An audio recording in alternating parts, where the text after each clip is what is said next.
So, tuloy natin mga bakla. Nakita kami. Tapos, hinipo ko yung forehead niya. Ginanon ko siya. And, alam nyo ba ang itsura ni Ivar?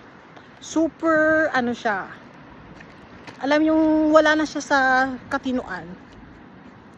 Wala na siya sa katinuan. Pero, nandun pa rin yung mindset niya na gusto niyang alam mo, yung macho, guwapo sa harapan ko.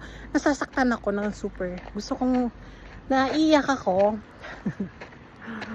Kasi nakikita ko naman na gusto niyang gusto niyang labanan. It's just kulang It's just kulang yung support system niya. Even ako, na nagsastruggle naman din ako mentally, but yung sa kanya kasi, since pagkabata niya yun, nung namatay yung nanay niya, and super struggle siya mga